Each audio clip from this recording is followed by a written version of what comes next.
Painting with Menoth John is presented in Super Legitivision. Super Legitivision, the future of podcasting. It's .com.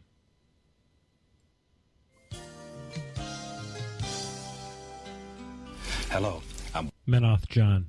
and I'd like to welcome you. First of all, let me take just a moment to thank you for allowing me back into your homes. If this is your first time with us, let me extend a personal invitation for you to drag out your miniatures and paint along with us each week. Let's go over to the canvas here and let's get started. I believe,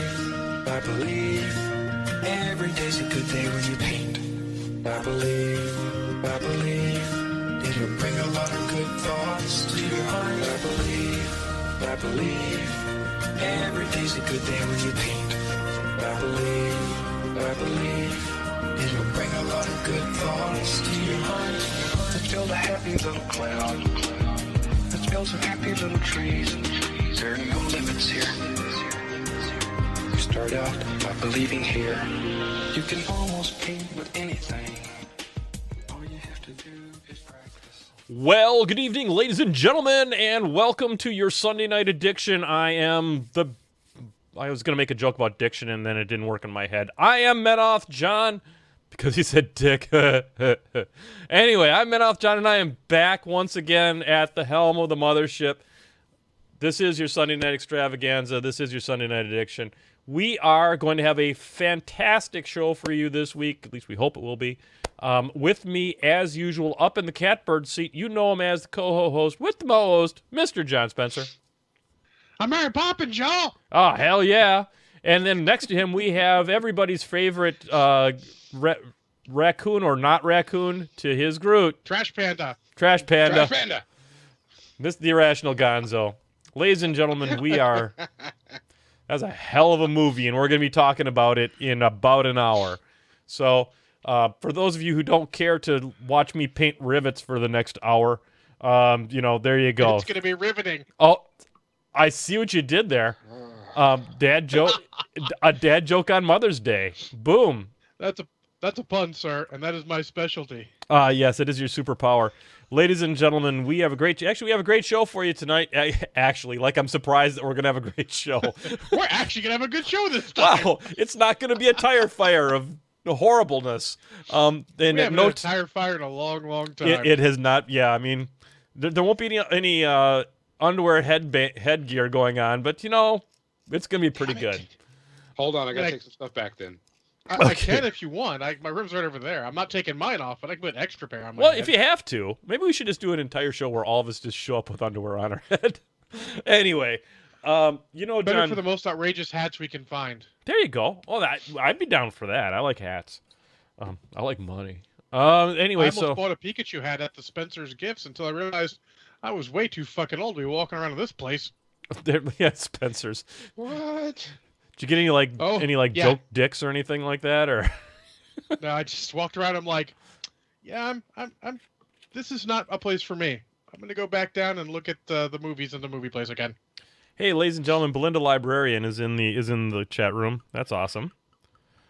She is the how do I say it? The yin to my yang, if you will. And but we are, folks. We start this show with a drink because in many cultures, a drink means that you are welcomed. And I'm not sure what those cultures are. I make shit up faster than Donald Trump. False. We're going to prime the pump on this one with Sortilege. That's from Canada. Do you know, John, that Canada is a country? It's America's hat. It's also it's like a continent, and it's digital. And who can understand digital? That's like Einstein stuff. So, Don't they use that fancy counting measurement system up there, too? Yeah, they got that metric stuff. It's already next Friday in Canada because of metric time. Yeah. They have like minutes or something like that. Minutes? Yeah, minutes. And use flux capacitors a lot, too, in millihours. So, there you go. So, it's a happy 14.25 or whatever time it is in Canada right now. So, John, what are you having for your beverage choice for today? I'm having this Sortilege. It uses Canadian maple digital trees in metric. I can't follow that up. I've got some Jim Beam apple whiskey that I've been smelling for a half an hour now. Oh, that sounds delicious. What about you there, Super buddy? What you got, Gonzo? First we're gonna start off with some scotch, of course. Yep. And then we're gonna be working on some more chocolate mole. Oh, very nice. Well, on behalf of everybody in Canada who's already next month, hey, Ron. Ron. Oh, God. I appreciate Dracos Dragoon. For all Canadians, we're sorry. We're so much more advanced. Sorry. You are. You're like in the future, doing things that we don't even know about yet. So advanced healthcare and everything. I know, right? So we have. So I'm gonna apologize up in front. I'm acting Canadian already. I'm gonna apologize up front. My voice, I'm having some scratchiness. I don't think I got the con crud because I'd feel way worse than I do. But I am a little bit afraid that I'm going to be having some issues with coughing. So if I cough into the microphone, I really apologize for it right now. I'll try to hit the off button here to make that stop. And I'm also going to be sucking on Hall's Defense. Hall's Defense with the new, as you can see it, see-through bag. It's really crazy. It's like uses technologies and light bending. It's invisible because of the power of the green screen. Ooh, scary. This is not an empty bag. This is actually using the technologies of digitalness to take away the green. So I'll be sucking on these, and it'll be super great. And then I'm also going to be painting on the Siege toilet tonight. The continuing saga of, oh my God, so many rivets. And then we're also going to be doing some other stuff that's really, really super great, which is we're going to be talking about the issues and questions that a new player might have. And Gonzo, tell us about the new player that sent us these questions. It's a friend of mine, Erica, and she wants to apologize that she can't be in the chat room right now because she is working. So wait a second, you're Eric, and she's Erica? No, I'm Gonzo. Oh.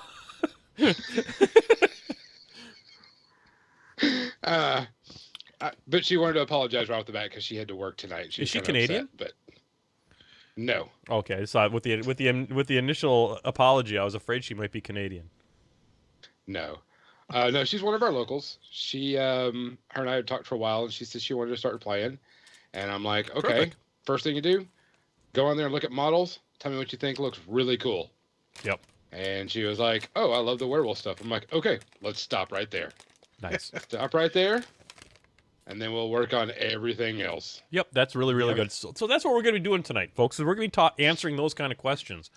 But before we get there, John, it's been a long time since we've introduced a new segment in the show. Have you been aware of that? I am kind of aware of that, and it scares me slightly. Yeah, because especially since I didn't tell you I was doing it during the pre-ramble or at any time in the future, because when I spring this shit out of blue, that's when it's always magic. So I'm going to introduce... a new segment called "This Actually Fucking Happened in Racine." As many of you know, I live in an interesting little town that the economy has forgotten, and it's called Racine, Wisconsin. And this is I'm going to be looking for news clippings that will lead you to ask the question: did that really fucking happen in Racine? So we're going to start this off with kids. Art. There's a section in our local newspaper where kids can, or their parents, could be either one, send in their kids' artwork. And so this is called A Mixed Up Day at the Zoo. And as you can see, we have the land of Jurdles, or Jurdles. And here you can see that they are turtles mixed with giraffes who now suddenly breathe fire and eat people and step on them. Sweet. Here we can see that the Jurdles are wearing boots, all the better to step on you with. And here we see over in this corner a stick figure getting stepped on. This is like if Attack on Titan was with Jurdles. That's like the movie set I just bought. Mm-hmm. It was like 11 movie set of Gamera. Exactly. Thing's awesome. Yeah, this is amazing. So now you can see that actually Crimson has hit it right on the head. We're going to be sending this to Privateer Press. This is the new concept for the next Minion Gargantuan, and by next we mean first. So I'm in. Fuck yeah. Breathe Fucking fire. That's Where his Stumpy head's got to Boots- have chain weapon or some such shit. That 4-inch reach on his activation. I'm guessing that this guy up in the corner, who the flame is flying out from, I don't think that person is attacking unless that is the biggest flying elbow in like wrestling history. That could be That would be so cool. that could be Matt Hardy coming in to do battle, and he's getting to have to fight off the flames coming in. I would be honest. I wouldn't try a flying elbow in anything with that big of a shell. It's Elbows push hard things. No bueno. no bueno, but it could be. This Jurtle, as you'll see from the shape of the eye, is extremely pissed off that this guy is coming in for the flying elbow, and this one over here is just hungry. This guy over here, we don't know what has happened to him, but he looks like he's been munched on a little bit because he's a little bit ragged.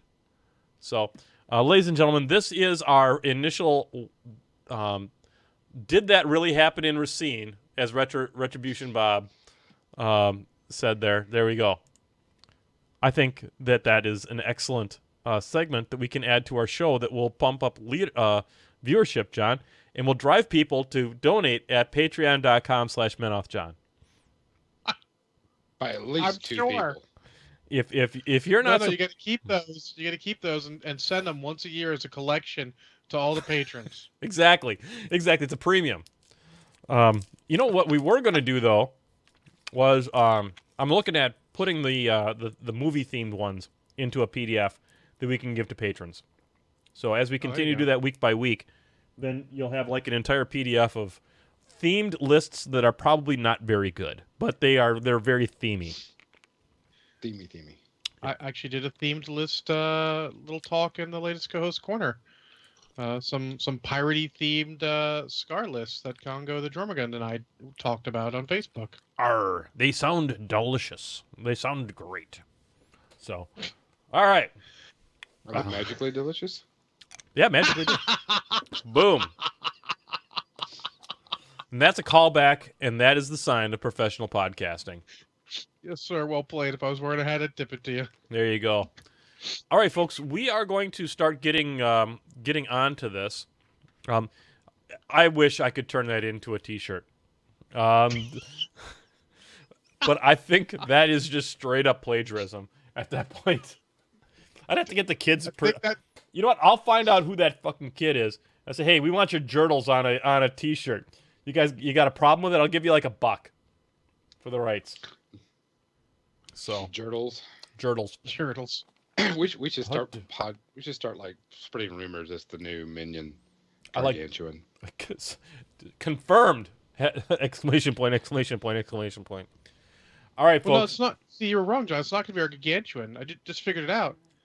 That's going to be the alternate for when they make the plastic ironback spitter. That's the other part of the spitter. Oh, Turtle, that has Oh, the long neck with extra reach and use fire spray instead of spitting corrosive. Oh my God, you are so on point with that, John. You are so on point with that. I think that has to be a thing. Boy, I wish I had a unopened box of an ironback spitter. I could go and try and find a giraffe head to put on it.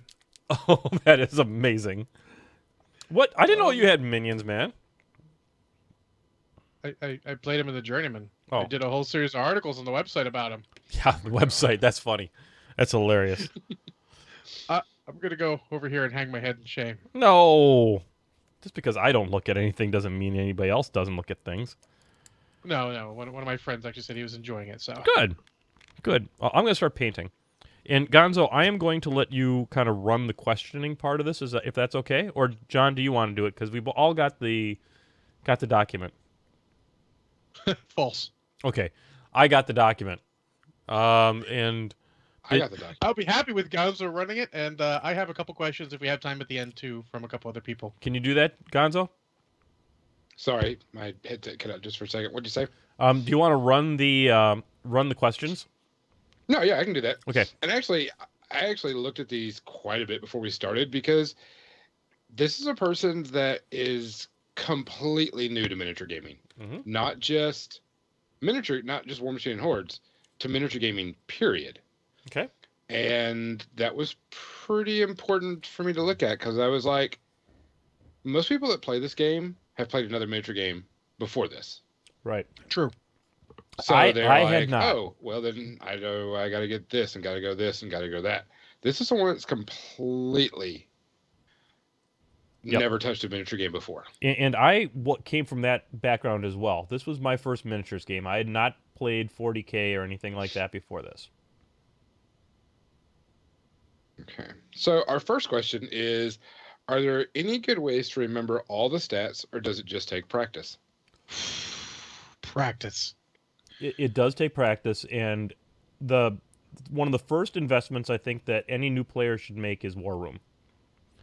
And that's very important. It's it's $60.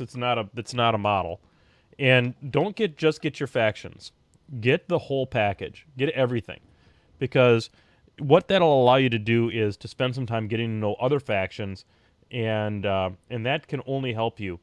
You're going to find over time that models fall into broad categories that have similar kind of stat lines. They'll all have their own little bit of flavor that makes their version of, let's say, a basic trooper a little bit more like something they might have in another faction.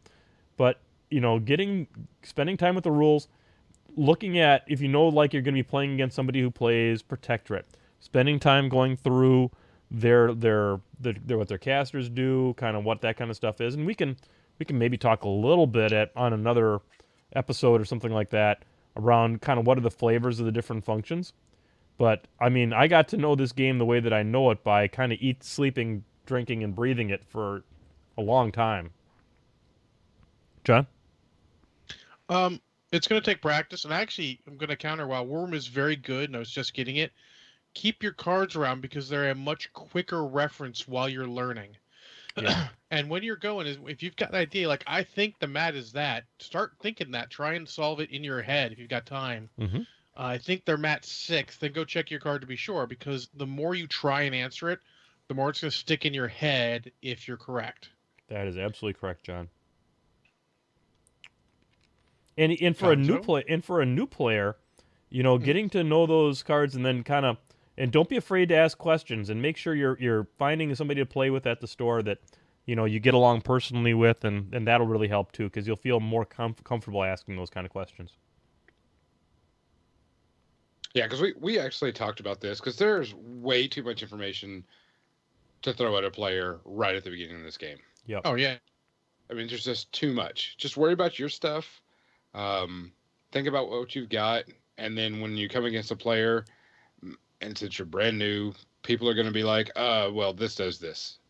Mm-hmm. Any good opponent that knows that you're brand new to this is not going to ruffle stomp you. If they do, they're not worth playing. Yep. Yeah, this game has a learning curve of epic proportions, and I used to state that back in Mark 1. And the game is a lot bigger now than it was in Mark 1. Yeah, it's similar learning curve to chess. Well, chess has less pieces and more strategies and stuff. This is less strategies and stuff and ton more pieces. Yeah. Yep. Yeah, I mean, like I said, I did a demo game with her, just the battle box circle versus Kador, and it was like, all right, now you're gonna take your rat. She's like, what's rat? I'm like, it's your range attack. What's a range attack? So we had to go over, what a range attack was. It's a shooting or something that shoots farther than what your models can hit. So I mean, literally, we had to go down to the basics of. Yep. You have a rat of 6. You've got to hit a defense of 13. What do you got to roll on two 6-sided dice to hit? She goes, well, I have to roll a 13 on 2 6-sided dice. I'm like, oh no, you add your rat plus what you roll. Yep. And that is the part that I think that's the next level, is once you start learning the different things, is learning that 7 is average. Mm-hmm. And 11 is average on 3 dice and stuff like that. Yeah, that's next level for planning and all. Yeah. Yep. But anyway, so I mean, I think the overall thing that you're hearing out of this discussion is that this is a game that rewards spending time with. And the only way you're going to do it is to kind of just keep on trying and try. And John, I think your suggestion of trying to say, I think that's a 6, a mat 6, and then asking for clarification or looking on your own cards is wonderful, because that's almost like the kind of reinforcement you get from quizzes and stuff like that. Yep. So I do with phone numbers. What? I know, right? What's a phone number? I have contacts on phones. I'm totally lost when the big EMP hits. Yep. I won't know anybody. They don't give us cell phones at work. I have to call companies, so I need to know their phone number. I mean, There you go. it's not like it's ancient technology. I mean, it kind of is, but all right. All right, next question. Yes. After the battle box, what's the best direction to go in? How do I go about building my army? Oh boy. Luckily, I'm covering that entire thing in a podcast coming up soon, almost specifically for her, but it more as an idea. Man, if there's no journeyman going on, you're going to have to sort of buy stuff you kind of like that works together with what you have, which is the hardest thing because you're not going to have huge knowledge of the game. So this is where you're going to lean on your other players a lot, because you're going to want to ask them what the kind of things work together with what I have. And, you have to combine that with models you actually want, because they could be the best model in the universe. If you hate the way it looks, you're never going to put that thing on the table, nor should you really. Well, and also sometimes some of the models, you may want to get it just because it looks cool. Oh, Because absolutely. for like the longest time, nobody played with the Archangel. But they got it because it's a damn cool model. Yep. Yeah, I would probably say it is in the running for the best looking Colossal / Gargantuan. I know that I went to one game store and they said that the people that bought the Archangel when it came out were role players for their D&D game or whatever, and didn't buy, not a single Hordes player bought one. That's actually fair. I can understand that. And having run a lot of very miniatures heavy D&D, man, that thing's about the right size I want a dragon to be when I want to scare the poop out of my players. Yeah. And I think that, I mean, you make a good point around, you want to head next towards something that works with the caster, or, maybe you've got 2 casters, but really stick to 1 or 2 casters when you're a newer player. And look at the models that you have and what the caster's abilities are, and say, what would that be good on? Is that a spell? Look at the spells on the card.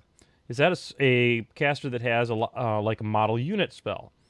Well, I mean, you probably, maybe you want to have, you want to get a unit of some variety that supports something like that. Like, let's say Skinwalkers, perhaps. And you have a caster that has an armor buff. Those are 2 things that synergize quite well. And, talk to some of your friends and say, I'd like to get the next thing. Maybe there's a support solo that works particularly well with your caster. And they can suggest things. Like if I was tutoring a new Protectorate player, one of the first things I would say after the battle box is, there's this unit called a choir. And the choir is very important to allowing you to get your models across the table in a good way. And once they get there, it will help them hit very, very hard. This might be, and it's really, in most cases, you only are going to need 4 out of the 6 that are in that box. I mean, because they'll sell you 6. But those are kind of the discussions you need to have. But it really is many times a discussion about what is your playstyle going to be, and are you going to start to develop a playstyle early on? Playstyle is a hard concept. Do you like to hit things real hard, or do you like the puzzle solving part of the game more, and things like that? Well, I'm going to go ahead and interject here, because we actually have talked, and there was somebody that was a pretty popular War Machine and Hordes player that's from St. Louis. Was like, I've got some circle models that I'm not going to play anymore. I'll sell them to you super cheap. Here's a list of stuff that I have. So she sends me the list and is like, hey, what of this stuff would I use common? Not what I use, once in a blue moon. Because let's not, be stupid about it. This hobby can get super expensive super quick. Yes, it can. Yep. And so, she, is cautious about that, which I don't blame her. I would be too. And so I went and looked through it, and I was like, okay, you'll definitely use this Century Stones. You'll definitely use Shifting Stones. Mm-hmm. You'll use, things that she would definitely use in almost every list or almost every build. Yep. Or at least consider for every list. It'd be on the list of correct. things like, do I want this in this list? If you don't, it's because you have a specific reason not. Correct. I mean, there was, stuff like that. Stuff that was just, oh, you would definitely be using this, or there's a good chance you'll use this. Mm-hmm. I mean, how many circle players don't use Shifting Stones? Yeah. I mean, at least one unit. I'm the special snowflake, and I still use them, so. Yeah. They're too good. Stuff like that. And so we went over that and picked up certain models and certain things that she would definitely use within her faction. Yeah, and lean on the veteran players. I mean, honestly, lean on us. We're all available on social media some way or another. I mean, I had no problem getting random messages because you're getting into the game or getting a new faction. You want my advice on something. Heck, like I said, Congo with the Drummer Gun and I went over Crix lists, and I'm not a Crix player, but I'm perfectly willing to jump in War Room since I've got all the armies and, poke around, see some combos, and help someone make a cool list. Yeah. Yeah, I mean, our Minister of Great Times, Ryan Goes, and I, when he was first starting out, used to talk an awful lot of Troll Dojo when I was playing Trolls. Mm-hmm. And, we're pretty approachable folks, and we want folks to have a nice experience when they're playing the game. So we're willing to help.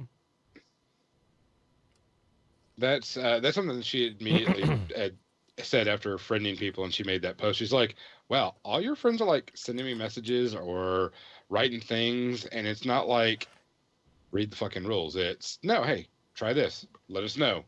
What does this look like? You should get that. No, you shouldn't get this. Type of thing as a starting out player.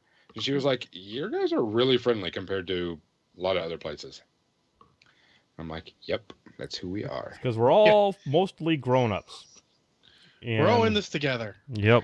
And we are better together than we ever will be apart. Truth. And, that's why shows like this exist. This one actually is really good and kind of fits with what we do around here. What do I need to begin painting my models and tips for beginners? She's never painted a model, not even one. Which means she'll be awesome at it. That always happens. I know. Especially because Circle, it's going to be like awesome. I'll be like, throw my models away. Better. No, God, the first thing you do is, do you have a Warhammer store nearby? If no, then you're going to have to hope someone at your local Gobby store can help you, because it is so much easier to start with someone showing you some tips rather than trying by yourself. Go to YouTube.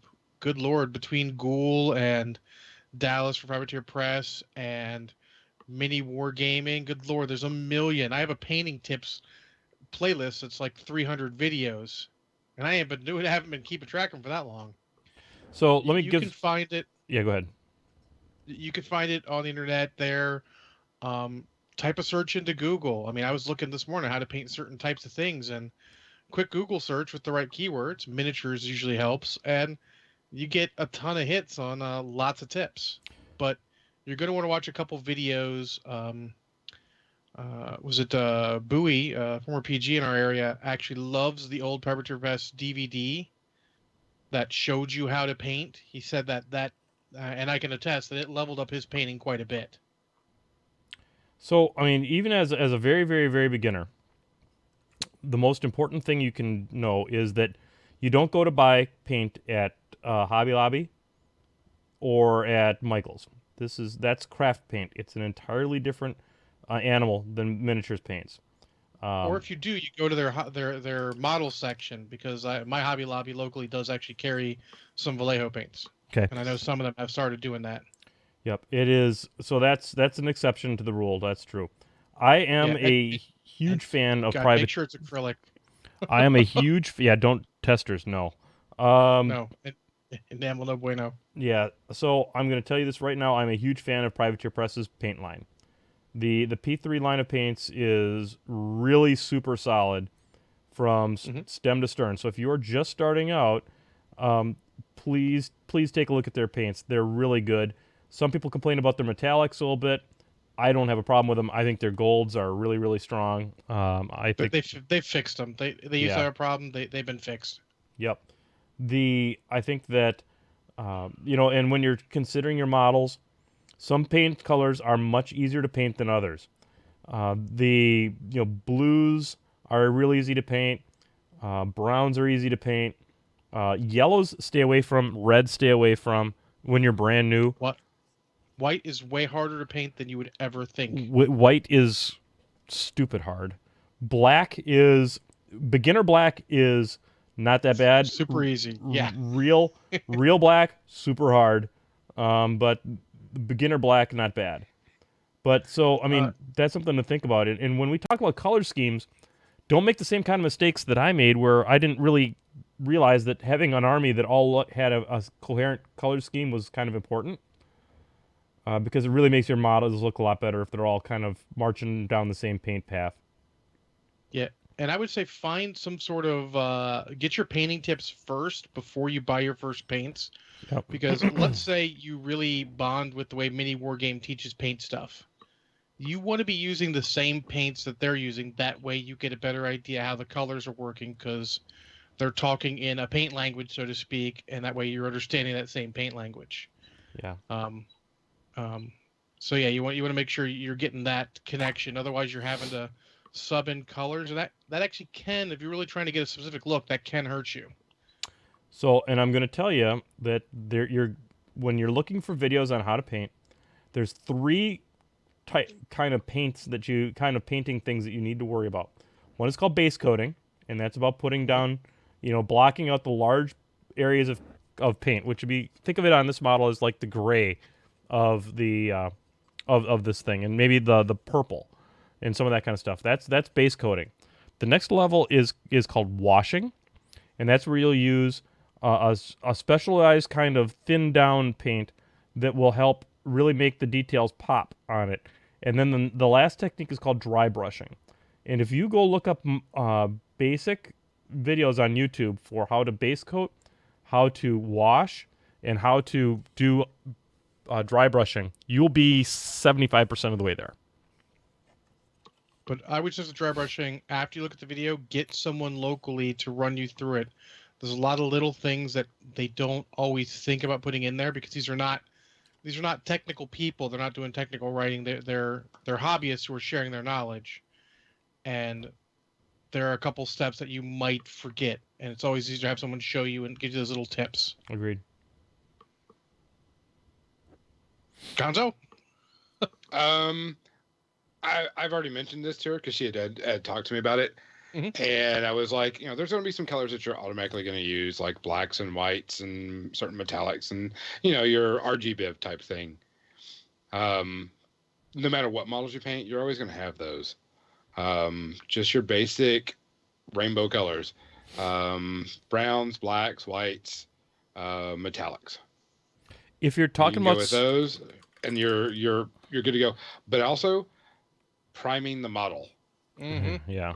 You get too thick and you lose your detail. You get it too thin, then you gotta reprime it. And that's actually, a lot of people don't understand that. They just take a can of spray paint and they just spray it down and just gloop it all over it, and it's just all thick, and you're like, you lost all your detail.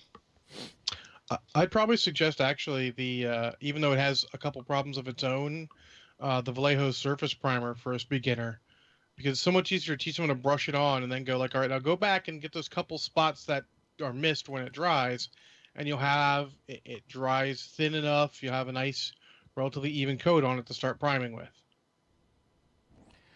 Yeah, I can understand where you're coming at, and I think we've talked about on the show a lot that I do all my priming airbrush these days. That is not a beginner technique, only because it's so equipment intensive. Mm-hmm. It's not that it's hard; it's just that it's equipment intensive.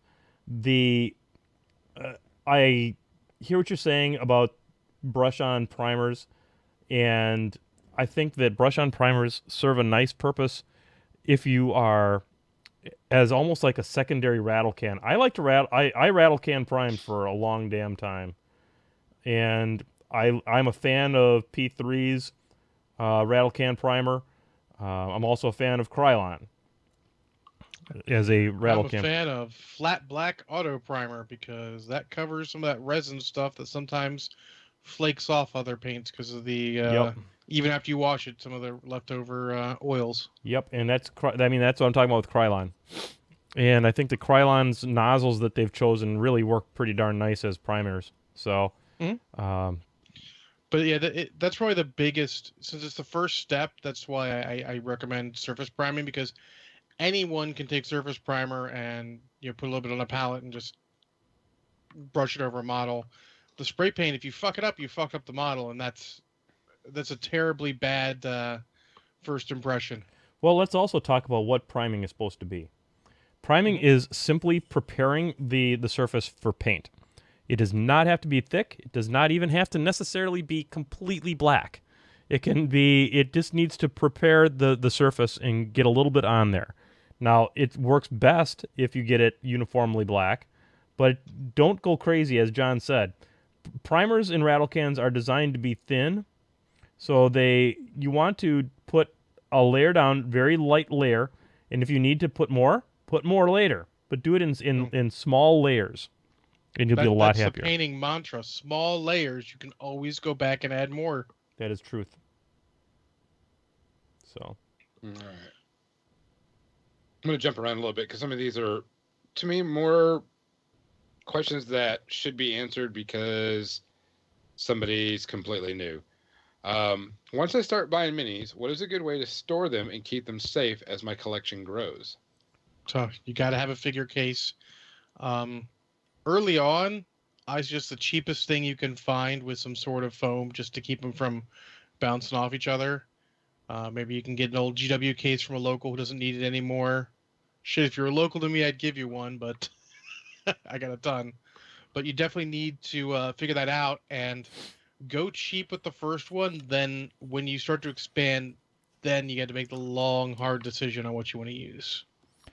um, yeah, I mean, when I first started playing mini games, I'm trying to think of what I started off with Sable foam Hmm. with an army transport, and then I ended up with Rabblebone, which I wouldn't recommend to anybody.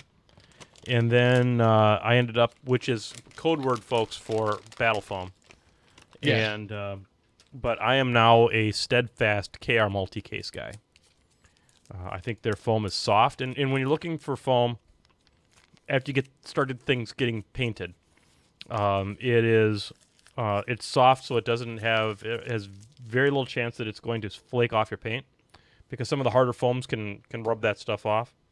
But Hmm. John's point is well taken, is that you don't want to go in because you'll spend $150 at the drop of a hat on a case. And Yeah, if you can find one cheaper secondhand, I yep, mean, it doesn't have to be perfect to start, especially before your models are painted. As long as it keeps them relatively stable so that the big fiddly bits don't get all messed up, it's plenty good. I mean, I've still got like my ret stuff hasn't isn't painted at all. I've still got some old like third time used sable foam that I'm putting it in because it's good enough. hmm so there is a movement out there of people who put metal plates on the bottom of plastic bins, and then they put And magnets on. magnetize yep. I'm going to tell you right now, I disagree with that technique 100%. It is cheap, and it is a great way to get your models destroyed. One, To be fair, I've seen guys who do it, and it is not for beginners. If you know what you're doing, it'll probably be fine because I've seen them do crazy things with their box and their models are still all fine. But it's Again, it's not a beginner's tactic. And I've heard almost as many stories about how they stopped because some jackass pulled out in front of them, and then they lost half their collection. And I'm not okay with that. So I think that without turning it negative or saying those people are wrong, I personally disagree 100% with it. That way there'd be monsters, in my opinion. If you can find just some foam that you can cut to size, or even a fair amount of bubble wrap will work. And if that's the case, just get some old plastic. Just get a plastic tote, something like, Ziploc, office supply stores, like $20 bucks. You can put foam in there and just have your models fine. Just carry it around, or an old paper box. I use that for stuff occasionally. You don't have to go all in super expensive to start, but at a point when you put so much time and energy into your models, you will want to probably upgrade to an actual figure case. Yep. And they don't sponsor us anymore, but boy, KR Multi-Case is good stuff. Yeah, I use a bunch of different stuff myself. That's one of those ones when you get there, see what you get first, and then start hitting up the veterans and see what you can... Because what you can find locally or what you're willing to pay on the internet will affect what you're going to do. Yeah, buddy. Yep. All right. Is there any specific equipment that I need right away? Tape measure. Tape measure. Tape measure. Obviously dice too, but you don't need that right away because everyone has more dice than they can use. Trust me. If you meet a gamer that does not have more dice than they can use, don't trust that person. Nope. You need a tape measure, first and foremost. Next thing after that is you need a circle-y thing for AoEs, and you need a spray template. Because while it is nice to, everybody's got them, but it's good to have your own. Yeah, absolutely. Because someone might have any sprays in their list and might not bring it with them. I do that occasionally. If I have no sprays at all, I just may not remember to put it in my case. Yep. So those are like the basic accoutrement that you need. And then after that, you just need to make sure that you've got your cards or your war room or your all that kind of stuff, and you're ready to party. You will need tokens. Luckily, the battle box comes with enough tokens to work for a while, but you will want to buy your token set. Yeah. Though I actually suggest being a little sneaky, and if they have the old version of your token set available, get that because it's usually super cheap. They might not all be perfect tokens, but discounted tokens are good tokens. And I actually really prefer the ones you write on with a dry erase marker, because you don't spend as much time fiddling around trying to find stuff. Oh, yeah, that for a beginner, absolutely. Beginners should not go all in on the super cool, wooden or plastic acrylic tokens. That's that higher level thing when you're like, I want to have the coolest stuff I can have because I've bought 1 million models and I want to spend money on something besides models. Yep, that's exactly correct. So, tape measure. Get a tape measure. They cost like $5. Get one that has the ability to lock it in place easily. Mm-hmm. Don't get a fabric one, because the fabric ones that are like the loose ones, they may seem cool, but they're really hard to measure remotely accurately with on a miniatures table. Yep. Get just a standard one that's sort of metal, Stanley semi-rigid. Stanley makes a badass one. There you go. Mm-hmm. Yep.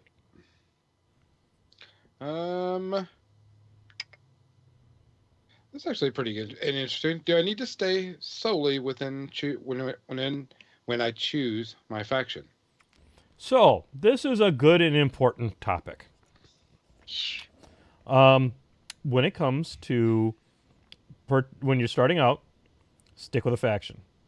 Mm-hmm. Do not get faction ADD, because faction ADD will A, cost you your right arm, and B, you will never get good at any of it, because this is a game with an insane learning curve. And if you remember we talked about learning other people's stuff, if you've got a whole bunch of stuff to the point where you don't even know what your stuff does, you are in a bad place, and it will add months to your ability to win games. Mm-hmm. So resist the urge. The shiny is strong in this game. The shiny is strong. Go ahead. luckily they kind of sneak some in with that. They are minions since you're playing Circle, or if you're a War Machine player, listen to this, mercenaries who can add a little bit of diversity or variety to your army without having to get a whole new faction. Yeah, thanks for mentioning that, John. I was going to say something really similar to that because there are certain minions that are out there for Circle that you might want to definitely have in your fold. Who knows? Maybe you want some. I don't know. Maybe you want a Throg. Throgs are cool. Yeah, they bring a little bit. Technically, guy, he's cool. Yeah, we don't want to pay a Tennelly guy. Yeah. So. But also keep in mind, one of the good things about this game is that there are several diverse pieces even within your own faction. So if you're getting sick of all the werewolves, maybe it's time to buy some wolves or some goats. That's right. Maybe a couple birds. Yep. And they all maybe it's time to go infantry heavy. Yeah. It's all viable. It sure is. And that's the thing that we also want to get across to new players is that this game, you can play the game the way you want to play it. You really can. You can play infantry. You can play with the beasts or the jacks, and you can have fun with it. And you can win games that way. Don't let anybody tell you different, because that may be their experience, but maybe your experiences can be different, and your experiences may vary. Indeed. I think this one is a really good one because you had mentioned something beginning right at the bat. Advice for feeling discouraged as I learn the game mechanics and constantly lose. Boy, oh boy, this is a tough one.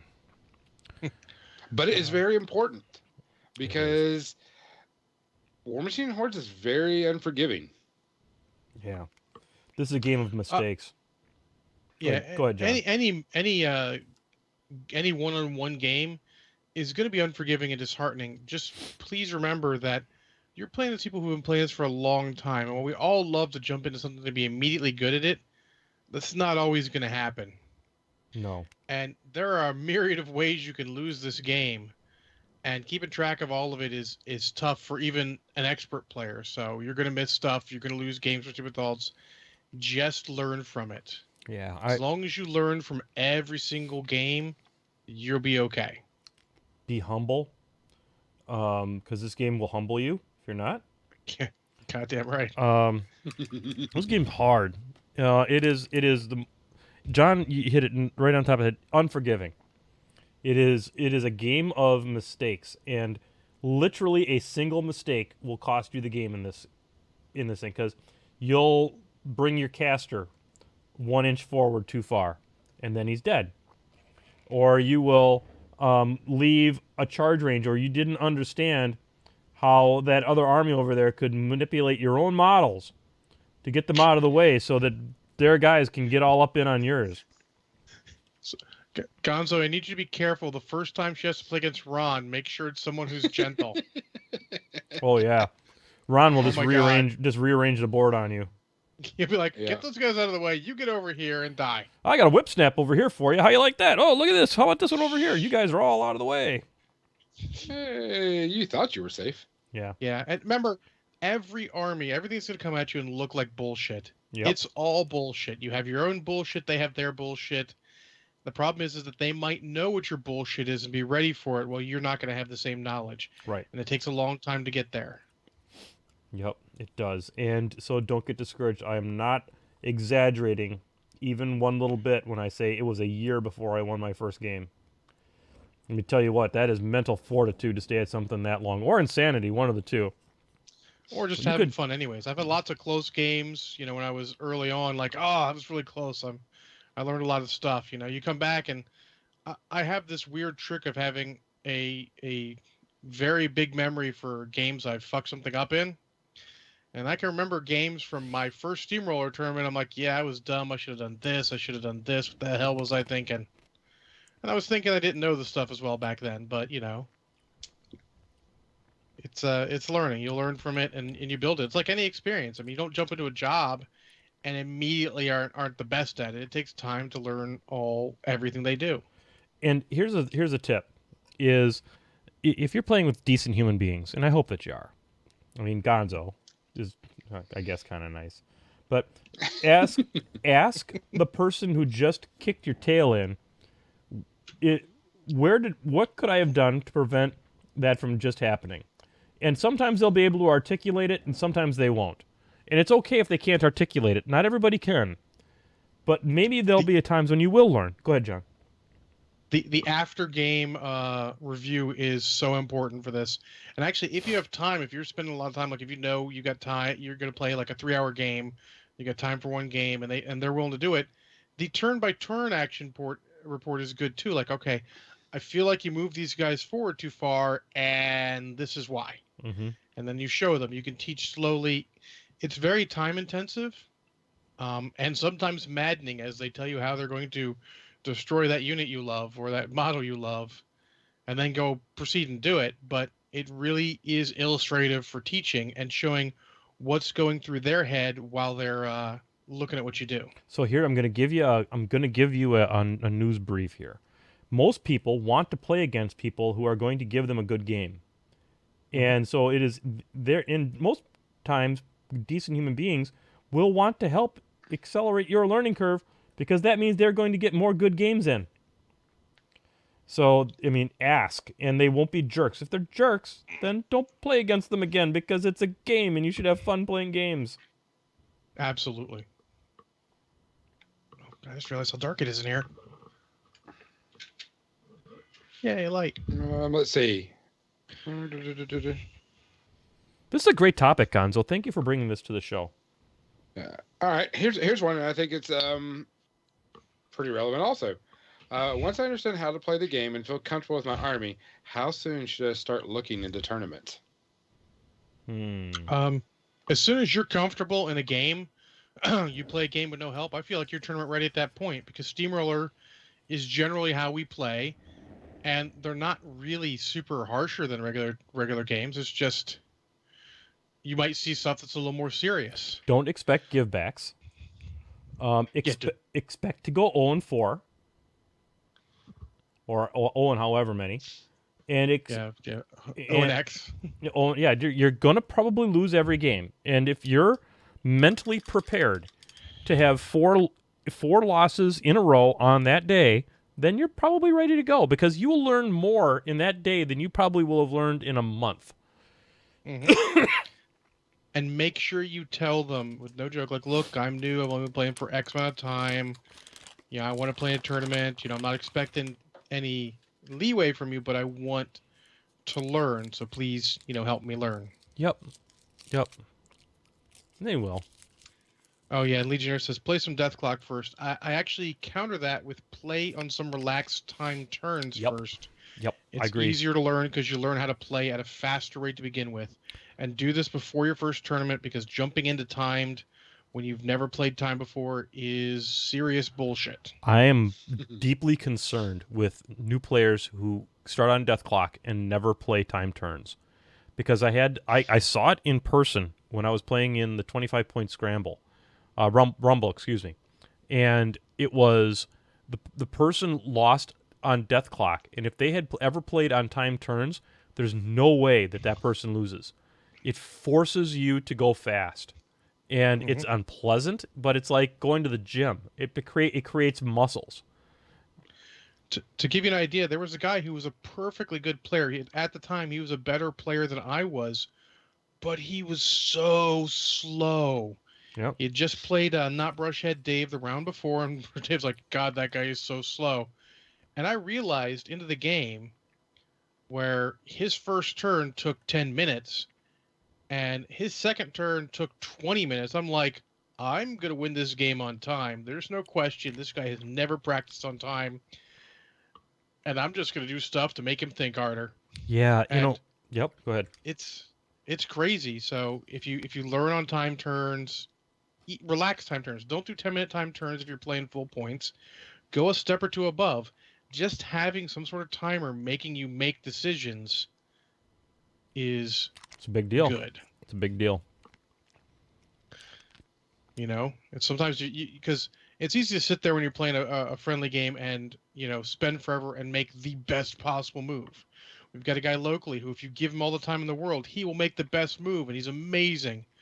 But you throw him in a tournament with a timer, and his head just explodes, and he cannot. He just rushes, and it just compounds. He's got that quicksand thing. The more he tries to dig out, the more deeper he goes. Yeah. Don't let that tournament be the first time you've ever played on a clock. Don't let it be the fifth time you've played on a clock. Get some reps. Played enough so that you're comfortable on the clock. Like, I feel like, let's say you're playing a 12-minute clock. I feel like I get my turn done within 12 minutes every time. You're probably okay for a tournament or so. Yep. Because it's instructive. You can make a list that literally just blows up under time turns. It's got too many models. The models when they activate are AoE spam lists are clock killers. Yeah. And that opponent sees that AoE spam list of yours and goes, "Oh no, we're gonna roll direction and distance on every one of these," and then you lose. Yeah, that was when I was learning the Winter Guard command and had 12 Rocketeers. Yeah, I'm like, here, done. I always had dice just ready to throw if I missed. Yep. I knew exactly distances and directions. Yep. Yeah. Well, that's next level stuff. Big deal. Time turns. Since we're getting kind of close on time, is there anything I should straight up not do, or do you have any tips that new players should know that they should not do that you wish you knew to begin with? Yes. Stick with your faction. Buy a faction, stay with it. Do not do what I did in my first year of War Machine and Hordes, where I had 4 factions by the end of my first year. I knew none of them worth a shit. I was the confluence of expendable cash and ADD, and that way there be monsters. You will be terrible at all of them. So it sounds like your friend found a faction and you guided them well, Gonzo, in that pick one that you like the looks of, because you're going to be spending a lot of time with those models, and then play with it for a year before you give up on it. All of these factions are competitive. They are. Just don't pick Mercs as your first. Hey. They're plenty competitive, but they got a learning curve that's even worse than the rest of them. I would actually say minions have the worst learning curve right now. I agree with that too. But because right now, if it was Mark II, I would say stay away from certain factions. But since it's a new edition, everything looks really good. Even Fricks is still picking up. But don't follow the shiny, because you will. There no good will come of that. Early on, make your choices very carefully on what you purchase. Like John said, I started with 2 casters for mercenaries, and I'm like, I'm just gonna add one at a time. Yeah, that didn't happen. And suddenly, models everywhere. I got 20 Try casters. not to do that. Yeah, no. If you're gonna buy something, use it. If you can go for the whole buy it, paint it, use it, that's great. But I don't expect that from any new player in any game. But that would keep you honest, so to speak, because you're getting the full enjoyment out of the model before you get to the next one. But yeah, start with a caster, get a second one. Try not to go too far too fast. Other than that, honestly, there's not too many. I was a miniature gamer for decades before I got into War Machine and Hordes, so a lot of that original stuff wasn't a thing, because when you got into miniature games back in the day, you played 40K or fantasy. And now it is easy to get in without that. So a lot of that initial questions I don't necessarily have, or the initial perspective. So, but yeah, hang out with the guys, learn what they have to say. There's a lot of good information on the internet, but you got to take it all with a grain of salt, and you have to try and understand the perspective in which it's being presented. So it might be a competitive perspective. It might just be. I'm not gonna name names. There are some podcasts and blogs out there that are just not recommended for newer players, because they're ostensibly comedy, but they don't present it well. Right. They might say negative things about stuff. Stay away from the negativity. It's too early for you to be negative about stuff. Yeah, I'm trying to think really hard about a podcast to send them to that talks about tech, because it is good to listen to tech. She had a bunch of suggestions on her thread when she jumped in. As a general, jump into the Facebook group for that faction, but take it with a grain of salt. Yeah. If you found us, message us. We'll help you with whatever you need. Find you a podcast or tell you where you can go. Find out what podcasts are available for the faction you chose. Listen to them. But again, everything grain of salt because these are guys talking from their perspective. And so many of these guys, I mean, it's a competitive based game and they're going to give you stuff on a competitive basis. There's not too many casual podcasts out there. So I'm going to give you one casual tech podcast that you can listen to safely. That has the positivity. It's not this one because we're the podcast of positivity. I was about to say, is this us? Is this a shameless self-promotion again? No, this Death Clock has 60 minutes. The Moose Machine good, yeah. podcast. The Moose Machine podcast, this Death Clock has 60 minutes. It's a live program on Wednesday nights on twitch.tv/Moose Machine, I guess. Moose Machine. They are a casual tech podcast.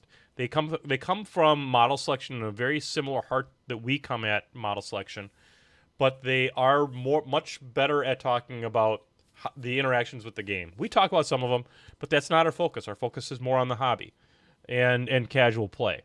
So those guys are safe to listen to. Really like those guys. They're super good guys. Tim Banky and Arcane Assist. I think that might be a next level up for tech. They are they're pulling it apart at the bolts pretty hard because of how good those guys are at the game. Tim is a wonderful player, highly talented. Just won the Sioux. Through a con, decided to enter Masters, won his own con. Whatever, but I'd say that's the next one up. So start with Death Clock. This Death Clock has 60 minutes over at the Moose Machine, and then go from there.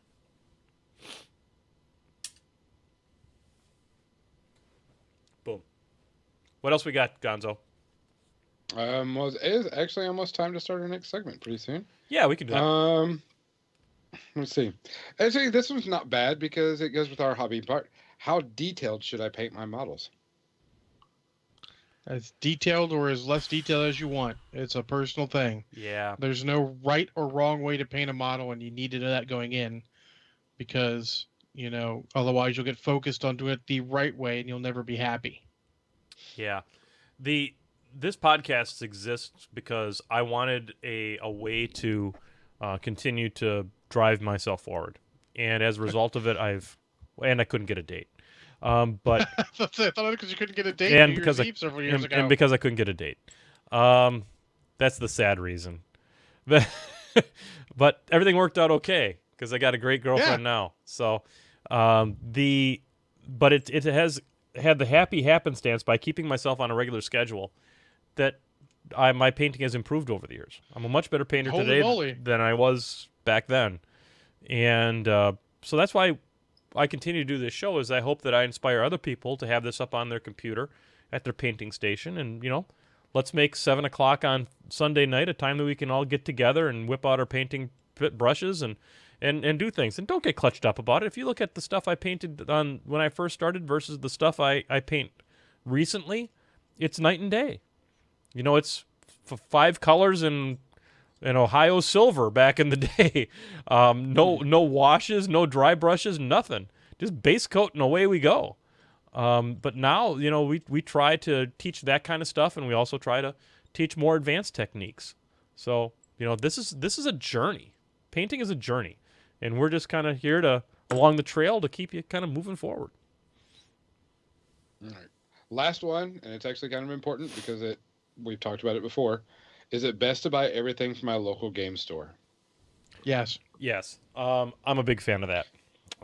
As long as you can afford to. I mean, I know some prices are cheaper online, but if you can afford to, buy everything you can from your local game store. Keep them in business. Yes. Yeah. I mean, I understand, especially brand new players. They'll get a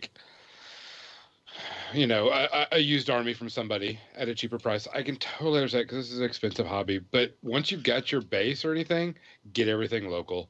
Something new comes out, don't go, especially if it's brand new.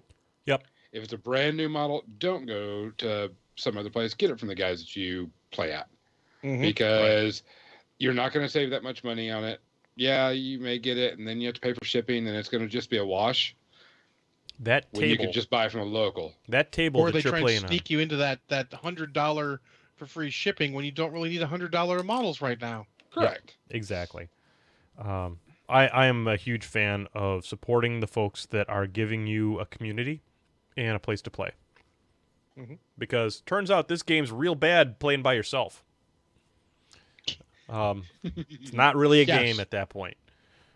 So that's make believe, and that's not what War Machine and Hordes is. So Or it's just hobbying, which we can do, but yeah, you but can do it it's, with any models. yeah.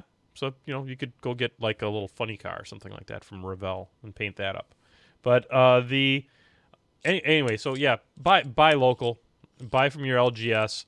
I haven't purchased anything online since probably back when Discount Games used to sponsor this show, and they didn't cancel. I made the conscious decision for us to move away from sponsors of that type, simply because I wanted our show to emphasize the importance of supporting your LGS. Which Jay from Discount Games would tell you to your face. Yes, he would. Absolutely. And he'll be the first one to say, if your LGS won't get it for you, then come to me. Exactly. Yep, because Jay's... And that's the key, because sometimes they can't. Like, our store hasn't had a Kane 3 since he came out. Yeah. And I understand it's a big problem everywhere, but it's getting kind of annoying. I actually have to go somewhere else to get it, and I'm trying really hard not to. Yeah. Jay's a local game store owner, too. Mm-hmm. So he has a brick and mortar shop in Idaho Falls. So if you're going to buy it online, Discount Games Incorporated. They got great customer service, great prices, and you're supporting a hell of a guy and who does a lot for the community. You know what? Honestly, I would say Chain Attack as a podcast is a good one to listen to, especially if they talk about a caster that you're interested in. It's a little more of the higher level, but you learn a ton from it. When they started right after I got into the hobby, and I learned a lot from them just listening. I would have said the only reason I did not say Chain Attack, which I think John, we can say that Painting with Menoth John started it for them. I mean, I helped him get started back in the day, but I'll take all the credit. I Sure. invented the term priming the pump. I'll take credit for Chain Attack. Yeah. It's such a ridiculous claim. Anyway, they tend to be a little salty sometimes, and True. they are very. They tend sometimes, if they think something's bad, then by God, it has no redeeming qualities whatsoever. And Yeah, well, I mean, everyone in this game is hyperbolic. yeah, That they're going to say it's either super good or super bad. Almost nothing falls in the middle. But it's good to see varied perspectives. You can't just surround yourself with the one perspective on the game. You need a little bit of that higher end so you can see what they're looking at. Because they're good at saying, this is bad because. Not this is bad, no explanation. Yeah. This is bad because X, Y, and Z. So you get that what their minds are looking at in a model. So you can start looking like, okay, I like these features in the model. And you can start more judging for yourself. You're not really sort of teaching you what's good and bad. It's a good perspective to teach you how to see for yourself what a model can offer. If I was going to recommend a single hardcore tech podcast, Chain Attack would be where I'd turn. Yeah. So there you go. I miss Scott. I It was missed. a bright beacon of positivity. Yeah, Scott was funny. Scott was funny. No. I actually, No, Scott's former lady friend Stacy is in the Seattle area, and I was able to go out and have coffee with her. So it was nice seeing her again. She was at. That's cool. Yeah. I think she was at a War Machine weekend that I was at, and she's a super sweet gal, and so we get to stay in touch. She drove Route 66 backwards. She went from Los Angeles through to Chicago, and then she jumped up here to Racine, and we had coffee together. It was really nice. That's cool. She's a good kid. Okay, so there we go. Are we going to talk about movies now, or are we, Gonzo, is there any other ones no. you wanted to cover? Actually, we're going to skip movies because nothing really came out that's worth talking about. Yeah, we can do previews of Alien Covenant that I won't go see. Fuck I'm that sorry, not movie. me. Fuck that movie. What? Actually, you know what? My movie is actually tangentially related to that, and that it's from a series that everyone thought was dead, and then this movie came out some years ago. Alien. No, actually, I was going to say I watched Predators. Oh, okay. Oh, You know, because commonly the first Predator movie is a classic. Predator 2 is much more maligned than it deserves to be. It is not a terrible movie. It's okay. Okay. And then Alien versus Predator, both movies should probably never be watched by anyone ever. No, they're bad. I mean, we watch bad fucking movies on this show. Don't watch those. And if you're watching a bad movie because you want to watch a bad movie, they're perfectly fine for that. They are competently made movie. There's just not a lot of good in them, if you know what I mean. Yes. So I had some time, and the internet's being shitty, so I had to watch a DVD. So I watched Predators, which I own on DVD, and I enjoy the hell out of that movie. Cool. It is not as good as the first one. I feel it's probably better than Predator 2 because it is a more faithful sequel. Okay. And I really feel like Predator 2 is worth watching as well. We get that out there. It is not a bad movie. It's very maligned, but this one is super cool. It's got a very good cast for the most part. There's one guy, the Russian, is a little hit or miss. You're like, that guy could be replaced by someone with charisma and it'd have been good. But, Topher Grace is in it, and he's super cool. I'm not going to spoil, even though it's an old movie, I'm not going to spoil he's got a cool, interesting thing with him. Lawrence Fishburne's fine. The two leads, Adrian Brody is amazing as an action lead. You'd never think so. Cool. Danny Trejo's in it for about 12 seconds. It's lots of cool stuff, and it's like a combination of they told a good, relatively well thought out story that's true to the sort of Predator mythos. The whole idea is instead of predators coming to Earth and, hunting people, they abduct people, alien style, and take them to this planetoid that's their hunting preserve, and they hunt you there. Oh, okay. And it's just very cool. It's rated R, but it's not terribly gore. The gore is all obviously CGI, and much like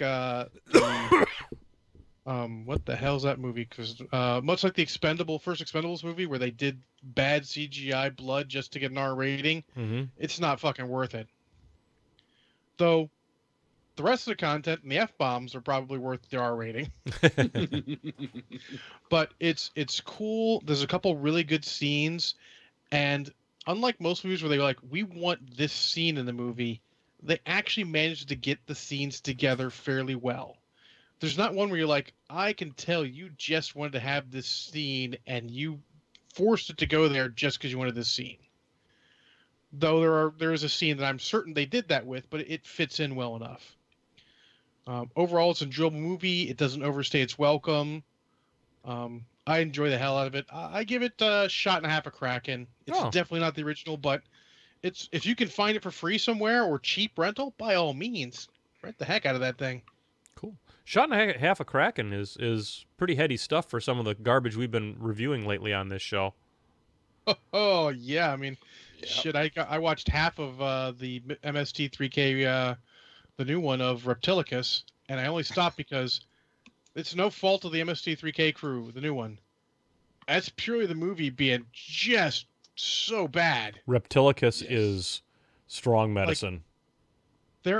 There's the problem, and it's the one problem with MST3K is that if they get a movie that has no redeeming qualities, they can't tell jokes good enough to keep me interested. I hear you. But if you get something like I watched Megaforce, I reviewed it on the podcast, and then I watched it Riff Tracks. It was on Amazon, Riff Tracks. And that movie I would watch regularly, so having the Riff Tracks made it that much better. There you go. Super cool. This, not so much, but I'm going to get through it, and then I'm going to watch Star Crash, whatever episode that is, because I have to, apparently. Yeah, well, I'll tell you, the Reptilicus is probably one of the worst ones in the bunch. You can see that the crew kind of starts catching their stride as they go further on in the series. But yeah, there's some. It's a bad movie. There's only so much they can do with it. I mean, I have a couple DVDs like Secret Agent Super Dragon from one of the original crews. I don't remember if it was Mike or Joel. There's not a lot to that movie, so they have to overdo the jokes to keep it interesting, and that's not their game. Nah.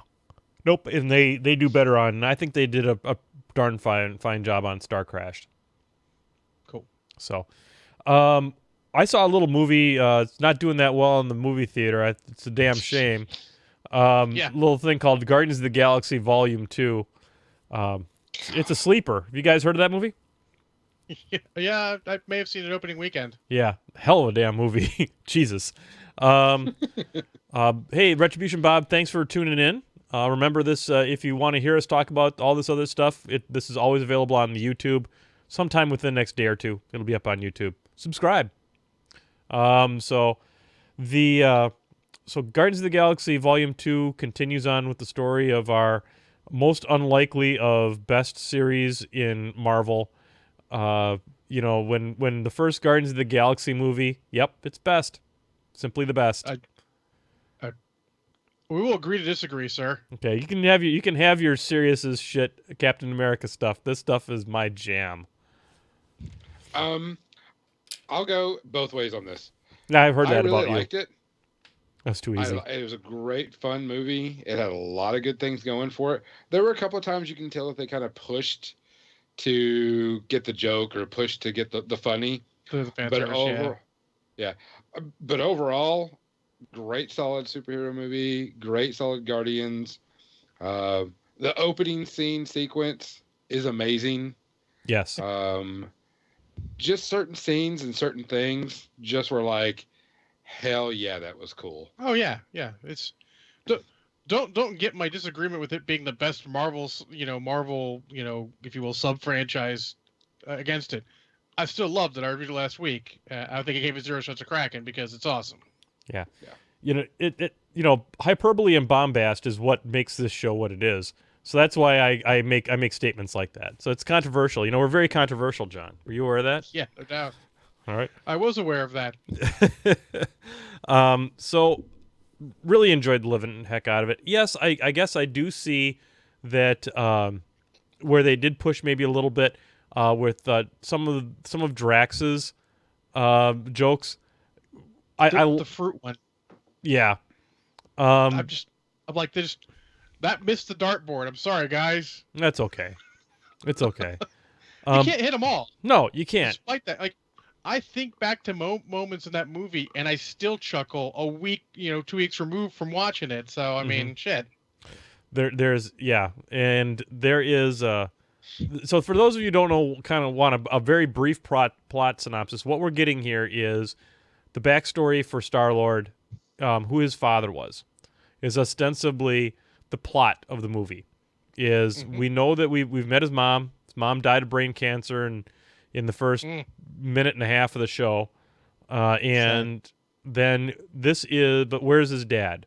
And we know that Yondu had been, from the first movie, had been contracted to pick up Star-Lord and take him to his father, but that's all we know, and we don't know anything about him. We knew that guy was a dick anyways. Right, that's right.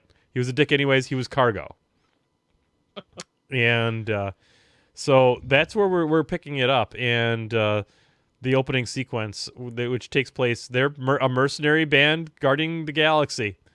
And they have to fight off a trans-dimensional being from to keep it away from batteries. Because batteries are valuable. And, it sounds so silly when you say it that way. I know. And it kind of was. Actually, honestly, it's a fun fight scene, and they do that a couple times where the fight isn't what they're focusing on. The fight is almost the background. Mm-hmm. Yes. And that's very cool the couple times they do it. I don't think they overuse it. I think they used it just enough. Yep. So it is. It's really, really fun. The cast is spot on again. The everything is they're Belinda and I were talking about it after the movie was over, and it passed a test where the female characters, which ostensibly you have Gamora and Nebula, who are sisters, who have a conversation together, and they don't talk about any of the other men in the movie. It is strictly about them and what they're feeling about each other, and that is a pretty grown up way of handling dialogue, given how completely juvenile this movie can be from time to time. It had a couple of scenes that had some feels to it. Oh yeah, You can tell that they were pushing the emotion and getting away from the ending's funny. a nut punch. Oh yeah, the ending is double feels. You get the feels, then you think you're okay, then they get the feels. Yeah, it's a nut punch. So it's really wonderful. I made a list for the movie. I see. And I meant to not have it up the whole time that we were talking, but I did because buttons. So I decided to make one for Retribution because of all the factions, they kind of are the more science fiction-y looking ones. So I decided to go that one. And Lord Arcanist Ossian, I figured, Star-Lord, Lord Ossian. And, we learned some things about Star-Lord in this one, so I thought that maybe it would be appropriate to have Ossian be there. And I picked a couple of Jacks that are... I picked Hypnos because that's his pet Jack, and he would have it. And there's no connection to Guardians of the Galaxy other than Hypnos and Moros, and I love those Jacks. Eris is playing the part of Gamora.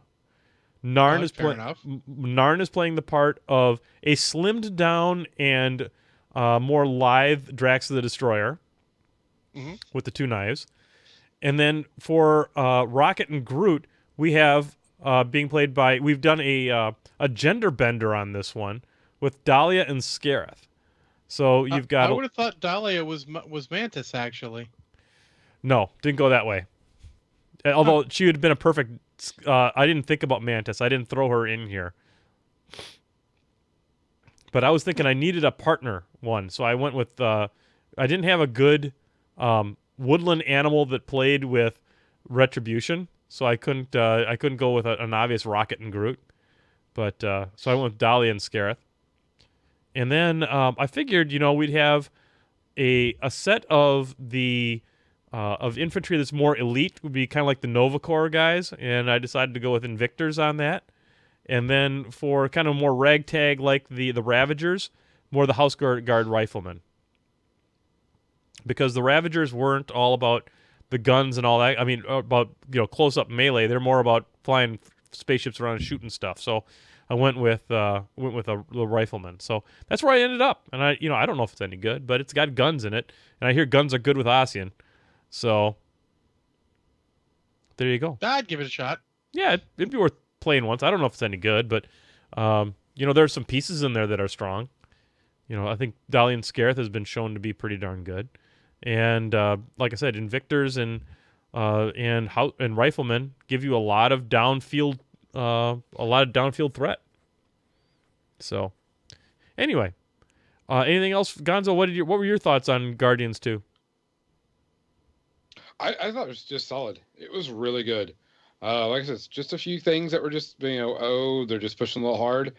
But overall, I thought it was a really solid, good Marvel movie. Definitely pick up on Blu-ray, add it to the collection. Yeah. Can't wait for the rest of the summer and the rest of the movies coming out from Marvel. So yep. I'm happy.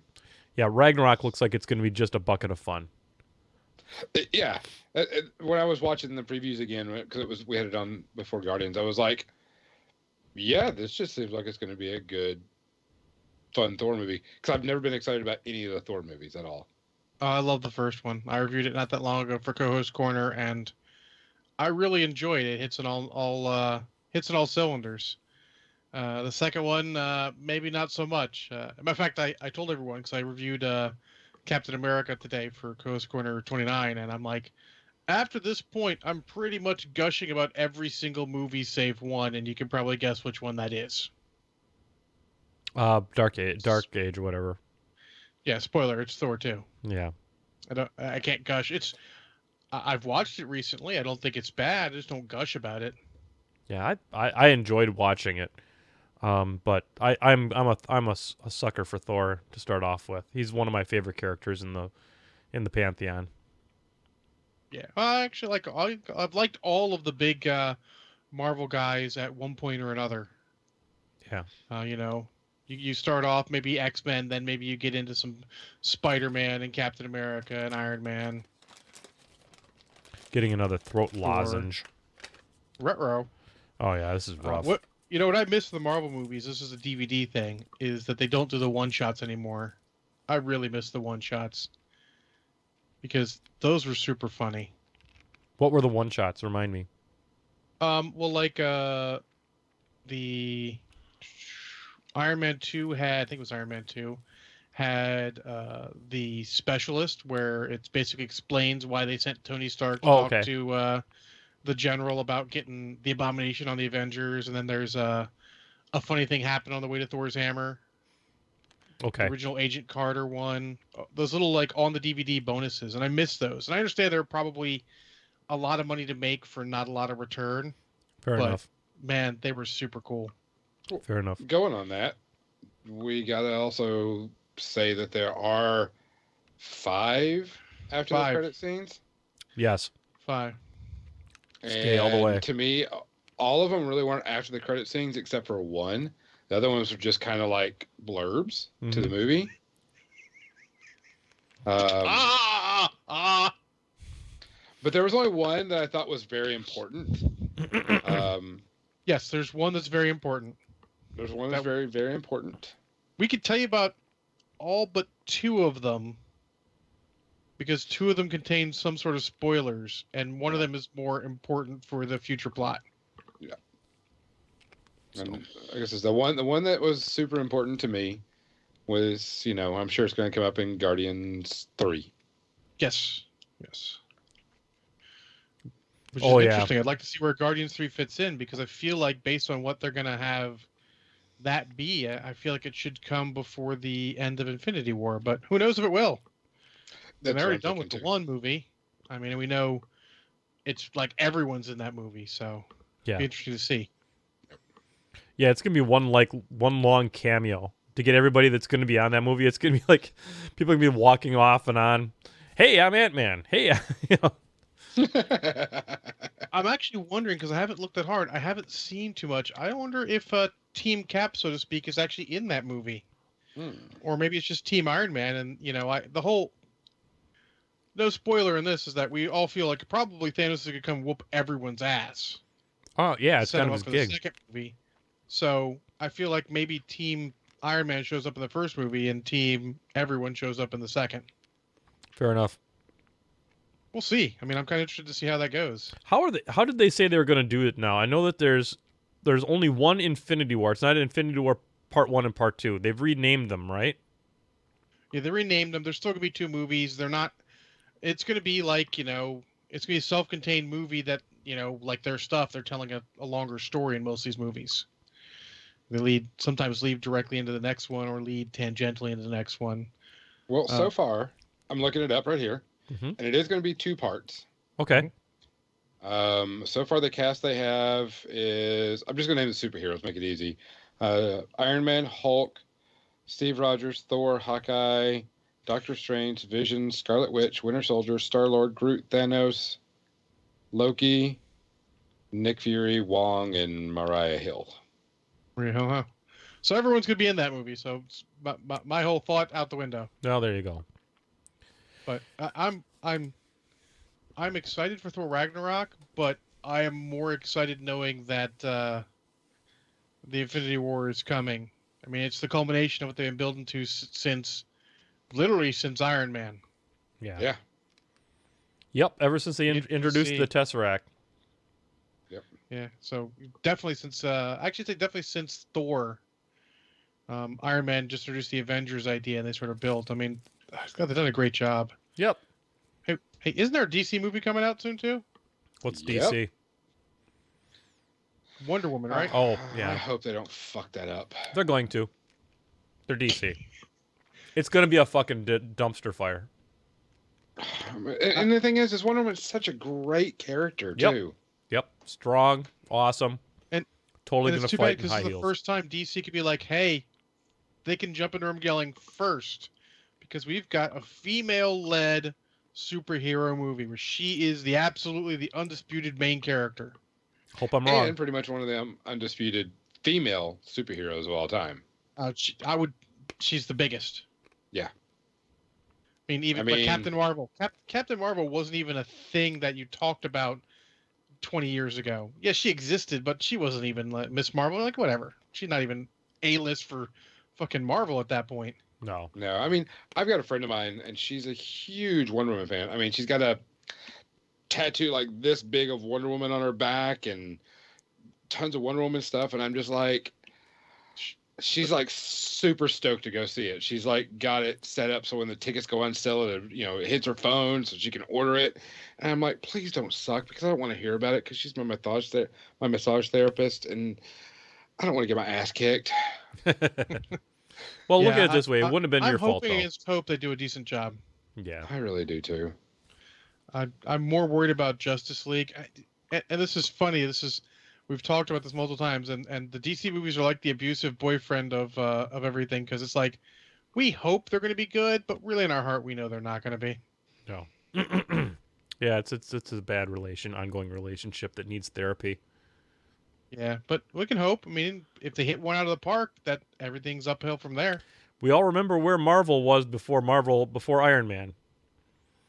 It wasn't in a good place. They were fucking in bankruptcy before Iron Man, honestly. Yeah. Yeah. So, Iron Man do you guys remember the original Captain America made for TV movies? Mm-hmm.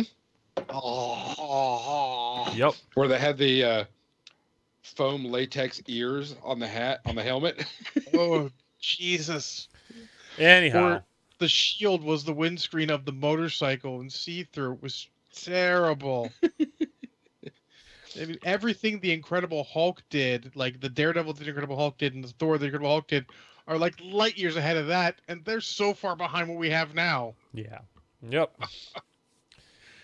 Oh my God. Well, folks, I think that's a show, huh? Yeah, it was an entire show. It was an entire show with everybody. So that was super sweet. We're gonna put the music on because that's the best way to end the show. It's the way we've tended to do it in the past. So hey, we did a show for you. It lasted 90 minutes. Yay! We'll put it on the internet. We've already been on the internet. We're gonna double down on internet by adding more internet to your internet, so you can internet while interneting. And we'll put it up there on the YouTubes. We'll have it on the iTunes and all that kind of good stuff. So we'll be back next week. Don't know exactly what we're gonna do next week, because it's not Friday afternoon at 2 o'clock in the afternoon. So why would we know? So why would we know? So, ladies and gentlemen, I hope you'll join us. Bring your paints, bring your brushes, bring mostly your views, because we'd love to have you tuned in. We are Painting with Menoth John, and we will see you this time, well, like an hour and a half earlier, next week. Take care. Bye, everybody. I can't explain things worth a shit. Yeah, you need to stop drinking. I had one shot of Sword Leash. It's terrible. Yeah, just send that stuff to me. We'll just end it right now. No.